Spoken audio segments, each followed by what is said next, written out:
Rafiki entices him and then runs away, and Simba follows him. And well, that's where he reveals himself as a sage. And then he tells Simba to follow him, and he goes underground. And this is the initiation scene, right? Which we talked about at the beginning of the class. This is the descent into the underworld.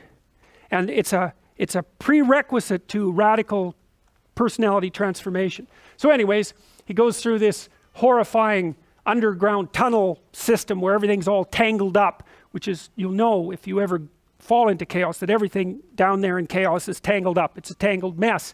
And and there's horrifying music going on in the background, and he goes deeper and deeper until Rafiki says he finds a pool in the middle of the chaos, a deep pool. And that's another symbol of the self. It's the deep unconscious. There's something down there that's alive that can be drawn up to the surface.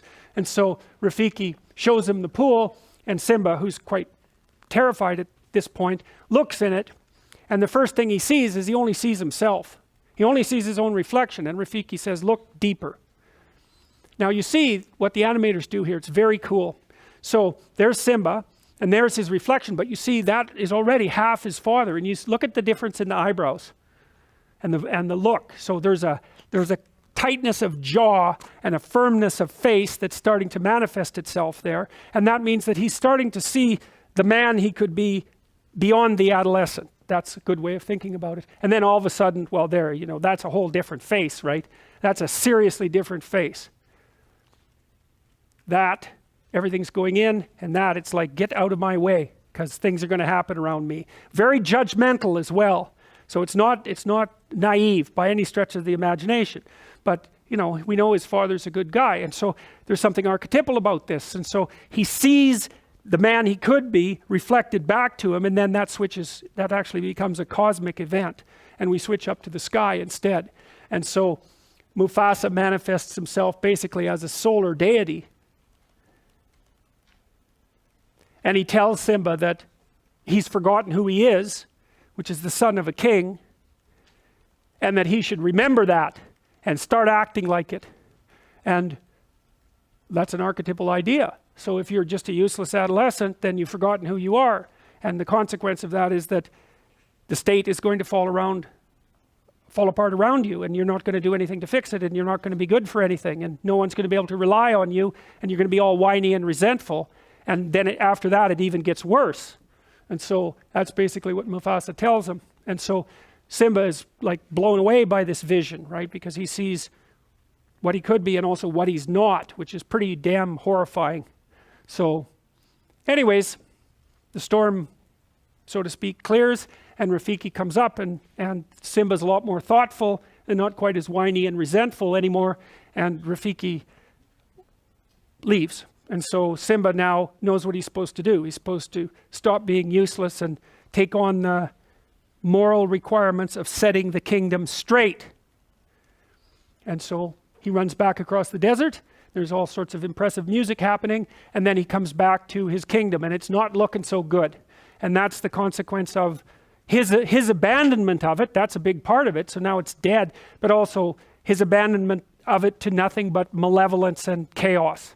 And so he's pretty taken aback at what's happened, and that he exaggerates his guilt, or it should anyways. And Nella shows up, and they decide they're going to do something about this. So in the meantime,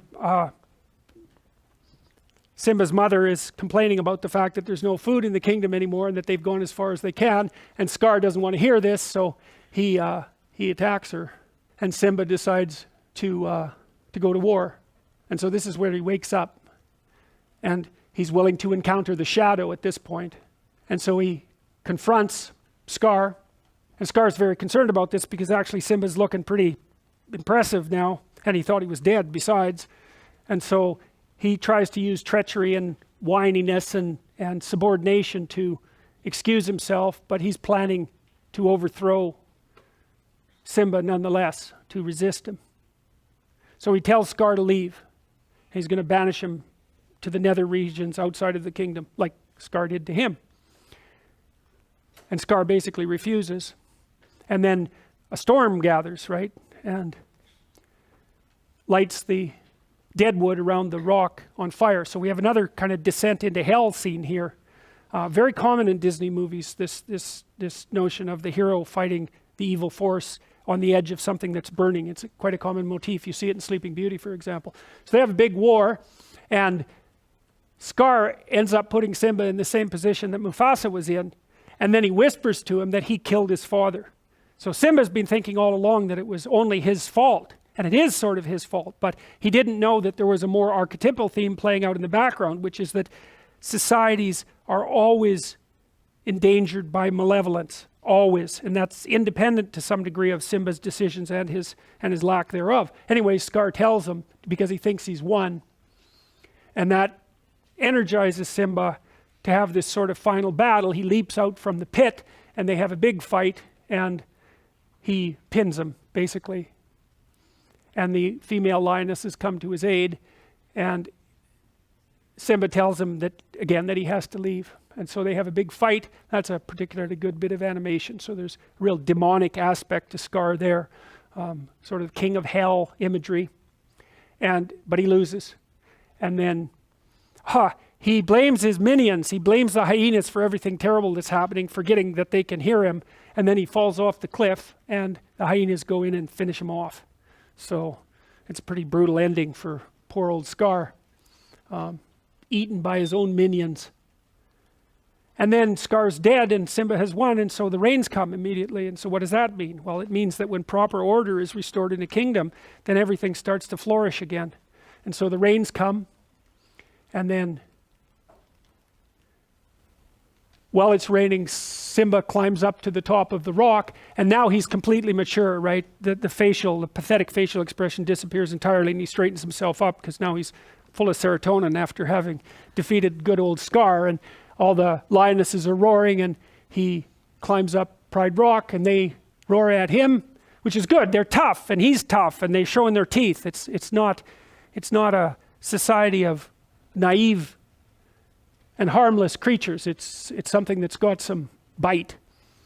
And the rains come, and then the next thing you see is the restoration of the kingdom. And so basically what that means is that if the individual is willing to confront their own shadow and then to take on the malevolent forces that continually undermine society, then harmony can be restored and everyone can do well.